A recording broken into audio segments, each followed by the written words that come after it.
Hey guys, happy Wednesday. This week we are going to keep it pretty short and informative with a really great educational video. So I am going to talk about that here in a second, but I do have some announcements for you guys first. And the first announcement that I want to go over and that I want to talk about for this week is going to be the comeback of pumpkin spice latte. Okay, so I know lots of you guys love level one. You love our pumpkin spice latte as well as our pumpkin bars. So this year, like always, we will be launching level one pumpkin spice latte and then I think we call them the pumpkin crunch or the pump. I can't remember exactly our bars, but I think they're our pumpkin spice bars. Those are officially going to be coming back. Okay. So I found out the dates today and I heard the dates today and I wanted to make sure you guys had them. So I just got my form to fill out for my tub and my bars today. So hopefully I'll have mine here by usually I'm thinking like Monday or so. But for you guys, for the public community, Pumpkin Spice is going to go live on August 18th. Okay, so that's a Monday. So that's not this next Monday, but the following Monday, it will be available to the community. And the reason that we do this is from around like the middle of August to the end of September. So for those of you guys that are just joining, I'm talking about pumpkin spice right now, and when that's going to be coming back. If you've never had pumpkin spice before, it's chef's kiss. It's so good. It's very much. It's not super like cinnamon spicy. It's more like pumpkin with a little bit of spice. We've done a really, really, really good job. I think the flavor is very subtle, and it's one of my favorite ones to bake with. But anyway, it is coming back on August 18th. It officially will be live. And we do that because typically Starbucks starts to release their fall drinks around like the middle of August to the last week of August. So we try to be in line with Starbucks because obviously our pumpkin spice drink, if you mix it with coffee, if you mix it with tea, if you just put it in a smoothie, is going to be significantly healthier than something like Starbucks. So we really try to make sure that we mesh that at the same time. And I'm really excited for you guys to be able to get your hands on it. So August 18th, you will be able to order pumpkin spice. And typically what happens right away, guys, is within the first like 2 days, it sells out. It comes back, but sometimes it's like a week or 2 weeks before we can get it back in stock. So if you're someone who really does like pumpkin spice, I would highly recommend setting that alarm, setting that reminder. I, of course, will let you guys know when it's live, but I know that a couple of you are asking about it in the Facebook group chat of when it's coming back. So I'm very excited. That's August 18th.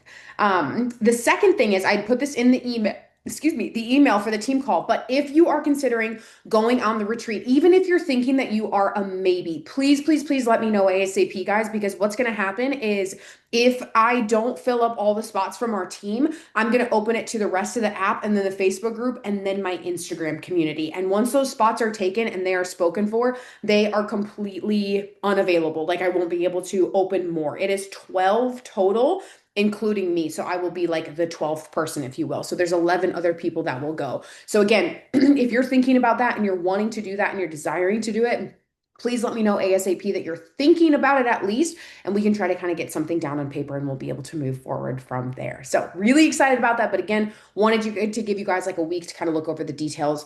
And then I'm also working on the fall, like the 2025 fall details for the trip to HQ as well, which will be a Friday, Saturday, and Sunday. Yes, Emily, I still do have a few spots left for the Costa Rica trip. So you're good to go. I think we have at least like 7 or 8 left right now. So we have plenty, but again, I want to give you guys all the time to be able to book those slots before anybody else does. So with that being said, let's jump into our team call tonight. Okay. So I'm just going to play one portion of this video series. There's two videos, and technically in total, it would be 18 minutes long.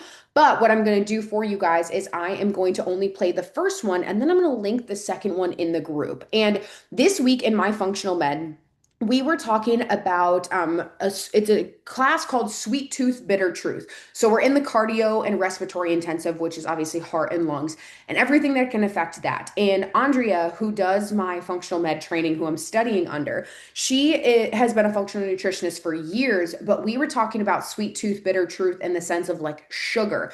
and what sugar actually does to us. And you guys all know that, like, yes, when we talk about sugar, we're talking about carbs, but we're talking about like processed carbs, right? Whereas, what do I tell you guys to get your sugar sources from? I tell you fruits, vegetables, things like that, right? So we as a team are already so much better off than so many people in the community. But I think a really important thing is this video that I'm going to show you guys. So it's two parts. I'm only going to show you the first part, and it is all about artificial sweeteners or natural sweeteners, right? So a lot of the times we see things like corn syrup in stuff to make it sweeter, right? What's a healthier alternative? So she's going to talk about cane sugar. She's going to talk about molasses. She's going to talk about a lot of different sweeteners and ones that would be really great for you guys to have on hand at home, especially if you're somebody who likes to bake, right? You don't need white sugar anymore. I actually don't even have white sugar in the house. I don't even have brown sugar in the house. I use all organic cane sugar or like healthier, like monk fruit alternatives. So that's a really big thing, especially coming from a household who baked a lot. Like my grandma was a home ec teacher, guys, like a high school home ec teacher. So like she still like pulls out the tub of Crisco and I'm like, oh, grandma, no, like we could do so much better, right? But if you come from a big family or a baking family, if you like to bake yourself, I think this video is really insightful that Andrea goes through and she talks through those sweeteners. So again, I'm not going to play both of them. I'll just play the first one. But if that interested you and you want to watch part two, you can go ahead and do that after the team call. Okay. So I'm going to share my screen with you guys. Give me a thumbs up. Can you see my screen okay? Can you see this YouTube video? I want to make sure that you can. I'm assuming you guys can. Hopefully. Okay. So we're gonna play this video. It's 9 minutes long. I'm gonna speed it up a little bit because she does talk really, really, really slow. And it'll be a great way for us to learn about the alternatives for sweeteners. So here we go. Sylvia Nakayama from Replenish PDX, and this is the video section of your Sweet Tooth, Bitter Truth home study class. Today we are in the kitchen with alternative sweeteners. As you can see, there are so many alternative sweeteners here, and this is the way to really kick your sugar habit once and for all. This is the way to indulge your sweet, leading you otherwise. Today, what we're going to do is review all these sweeteners and talk about where you might find them, where you can use them, how you can store them, and just look at all of them so you can see what they actually look like. All these sweeteners, or some of them, are highlighted in the recipe packet of your Sweet Tooth, Bitter Truth class. And you can learn more about all of that at www.sweettooth.truth.com. So the first sweetener I wanted to talk to you about today is cane sugar, or just refined sugar, very quickly. We talk about this a lot in the audio section of the course, but I do want you to know that sugarcane is refined and beet sugar is also highly refined, and both come from genetically modified crops. So when you're buying things, don't be fooled that beet sugar is from a natural substance. It actually is as genetically modified as the cane sugar, and there's a lot of processing involved to make that sugar happen. So that is something that you want to look for on your labels. The next in the sweeteners that we want to look at is sucanat. It's also, you can find unrefined cane crystals that are called Florida cane crystals or Rapidura. And what these are less refined sugar cane. So this is going to have some of the minerals and nutrients that we talked about in the audio class still in the crystals.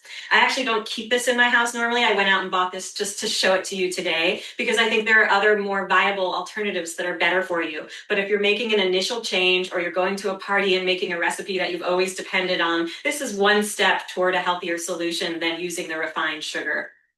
Next on our list is brown sugar, which I do not have in my kitchen. And brown sugar is typically white sugar with some molasses added back in. So not much added benefit there. When it comes to molasses, however, we do have a lot of benefits. Molasses has a lot of minerals in it, especially the blackstrap molasses. It has a lot of minerals and enzymes, and it especially has a lot of iron. So I found that I could work around blackstrap molasses or molasses in most recipes with other lower glycemic sweeteners. The one place that I find I do need to rely on molasses is for gingerbread. So always with gingerbread, cookies, or cake, I tend to still rely on a little molasses. Some baked bean recipes, I might still use a little molasses because we're going to have enough fat, fiber, and protein to slow things down. And there's a very particular flavor that the molasses imparts. But molasses is high in glycemic, so I try to avoid it or use it in moderation when I can. Next on the list is fruit juice sweetener, and the company that makes fruit juice sweetener is called Wax Orchards. You can also find cookies or things, packaged foods that include fruit juice sweetener. I'm not a big fan of the use of fruit juice sweetener because the fruit is often not organic. And when you're using something like grape, you definitely want, if you look at the Environmental Working Group has a list called the Top 10 Dirty Dozen, and those are the fruits that you definitely want to be eating organic because they're more exposed to the pesticides. Grapes are way up there. So fruit sweeteners often include grape. I believe Wax Orchards includes pear juice concentrate and pineapple juice concentrate. And again, it's not organic. This is one of their chocolate sauces. I now tend to make my own chocolate sauce, but this is an option for a quick chocolate sauce for ice cream or for dipping strawberries or something like that. So that's your fruit juice sweetener. Again, not one of my favorite, but still a possibility. Next on the list is date sugar. And this one is called Aunt's Patty's Organic Date Sugar. And date sugar is made from the pressing of dates, the pressing and dehydrating of dates. So it has a lot of the minerals that dates have in them, not the complete minerals and nutrients and fiber that the actual dates have in them, which we'll talk about later, but it does contain some of those nutrients in them. So date sugar, I tend to use as a topping instead of as an ingredient in things. So I'll use it mixed with cinnamon for cinnamon toast or for a crumb topping on something. It doesn't dissolve really easily, which is why I choose to use it on top of things instead of in things. But it's a nice way to get a really delicious flavor, like I said, on a crumble topping or on a crisp, any kind of crisp that you're making. And again, it's what I used to use for cinnamon toast, but I have a different preference for that now. The next on our list, and we're kind of moving in glycemic index here, is raw honey. And raw honey is one of our oldest sweeteners. Raw honey is made from the bees that are pollinating the different flowers or plants. So raw honey comes from different sources. When you go here in Portland, we have farmers that are beekeepers. And there's one that I go to that has all his different, he knows which they are, which one's black clover, which one is meadow foam. So each of what those bees are pollinating affects the flavor of the honey. And it's really fun to taste the different honeys. So honey is high glycemic. Raw honey is going to be a little lower glycemic because of all the enzymes and nutrients in it. It's going to slow that digestion of the sugars down a little bit. And raw honey has a lot of great properties. It's helpful for seasonal allergies and coughs. If you're using it for seasonal allergies, it's great to find a raw honey that's local to you. And again, that is raw. So in teas that you're sipping constantly. Where I use raw honey are in raw desserts. And also I'll use it in baked desserts too. So again, look for raw honey, ideally local to you. Then next on our list, I have a little list off to my corner here, is maple syrup. Maple syrup is also one of our oldest sweeteners, just naturally from the sap of the trees. And there are two forms. You get the grade A, which is the first pressing that comes from the trees. And then grade B is the second drip that comes from the trees. And the grade B is darker. So I always look for organic grade B. When something's darker, it tends to have a higher mineral content. So you have the grade B organic because not organic trees, maple trees are often plugged with formaldehyde. So you want to look for organic always and ideally grade B. And I like to use maple syrup in cakes and things that need a little density, a little lightness to them. Our house is gluten-free and egg-free. And so sometimes it's hard to get that rise that you might get in a cake. And one of my very favorite recipes is a chocolate cake recipe that I use for chocolate cupcakes that comes from a cookbook, a gluten-free cookbook called the Flying Apron Cookbook. And I love that chocolate cupcake recipe. It's really moist and it relies on quite a bit of maple syrup and grapeseed oil to give it that lightness. So maple syrup is great in, I'm going to use it in things like cakes most often where I need an extra bit of sweetener. Next on our list is the coconut sugar, which is really my favorite. So I'm going to take a break here and come back for part 2 where I will talk more about coconut sugar. Okay, so we're gonna pause there, but like I said, I will send you part 2 as well, so you guys can kind of listen to it on your own time. I think some of the important, excuse me, things that Andrea broke down was the amount of things that we have available to us, right? Raw honey is going to be fantastic. Organic maple syrup is going to be fantastic, which I am very biased. I'm very fortunate. My sister and her boyfriend actually tap trees and they make incredible maple syrup. It's so freaking good. So Logan and I have like, at this point, I think we have a gallon like in our pantry, which is amazing. But what I wanted you guys to see is the days of like white sugar and brown sugar are over, right? Like we really do not need those. Any recipe that calls for white sugar, you can use honey, you could use maple syrup, and you honestly need less than you would for something like, 2 cups of sugar. You might only need a half cup of honey or something like that. So I just think it's really empowering for us to realize that, like, oh, I actually don't need that stuff in my pantry. There's so many better alternatives. And like she was saying, honey is going to have different mineral properties. It's going to have different, really great pollinators from where the bees are coming from, right? You always hear about, hey, get local honey during cold and flu season because they're already going to have some of the pollens in them. So your immune system can build up to it. Same thing with maple syrup, right? It's going to be higher in minerals. So I just think it's really interesting to kind of see that stuff and see some really good, encouraging things of like what we can have in our kitchens. And I will say, when she said like she's not a super big fan of organic cane sugar, the only thing that I use that for is my sourdough, just because I can't get the sourdough to rise the same way that it needs to with something like maple syrup or honey. I've tried multiple times and unfortunately it just doesn't work out. But if you can make, your protein balls, your banana breads, your cookies, your cakes, different things that you're making, if you can utilize things outside of enriched white flour, refined white sugar, that's going to be best. So most of the recipes that I put out to you guys, you're never going to see them with like white sugar. You might see a little bit of like brown sugar, but of course you could have an alternative.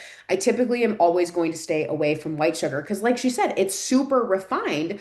And then brown sugar is just molasses added back into it. So there's not a ton of benefits from that if you were to just use something like molasses. So again, now, am I telling you to like go into your pantry and absolutely ditch everything like that? No. But next time you're at the store, like pick up some organic maple syrup, pick up some organic honey, something like that. It's a really good thing to have on hand. And the good news is you're not using it all the time, right? You're not always going to be using it. You're going to have it, here and there type of thing. So it's not something like, milk that you're or yogurt that you're going to be using every single day. So again, I just figured I would share that with you guys because I thought it was a really well done video. Part two is really good too, where she talks more about other sweeteners, and she actually gets a little bit into the artificial, like the stevias and different things like that. So just great knowledge for like, hey, when you're going out to a restaurant, when you're going out to eat, getting something like that to be able to have that available is really awesome. And as always, knowledge is power. So just because fall is coming up, the holidays are coming up. I know that it's still a little bit of a ways away.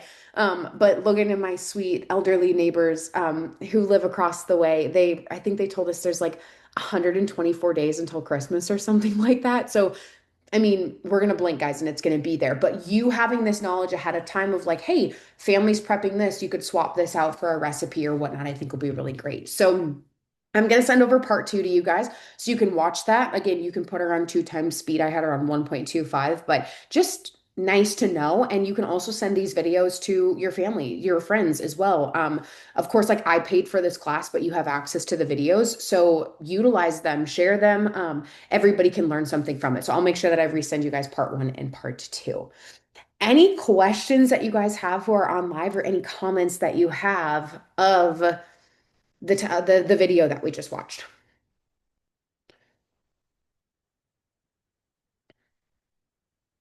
Any questions or comments? Hopefully it was helpful just to see some different options. You guys all sleeping? Okay, good. Thanks, Emily. I appreciate that. It was great. Good. Well, I will, like I said, I'll send out part one and I'll send out part two with the recording so you guys can kind of go back and watch them on your own. It's just really good to, again, familiarize yourself with it and make a grocery list, realizing, hey, I don't have to have that stuff I've always had, because it's gonna wreak havoc on the blood sugar and whatnot. So But yeah, I hope you guys have a great rest of your week. I'll be working on a couple of assessments tonight, and then working on some more tomorrow. But as always, I hope you guys have a great rest of the week. Thanks for showing up. Thanks for being here. And if you did not have an opportunity, please read through the entire email that I sent out, because there is details about, again, the team retreat as well as the back to school cookbooks that are going to be launching in the back half of this week, with proceeds going to teachers as well. So if you guys know someone in the Invictus Core Facebook group who is a teacher, or you know someone who's a teacher who's not yet in the Invictus Core Facebook group, please invite them. And like I said, 50% of the proceeds from the cookbook sales are going to go to buy things on teachers' wish list, on Amazon, so we can, as a team, we can kind of contribute to their classroom. So I think it's a really great way to give back, and it's something that I'm really looking forward to doing. So I will plan on talking to you guys soon. Have a good rest of your night, and I'll see you next week. Bye.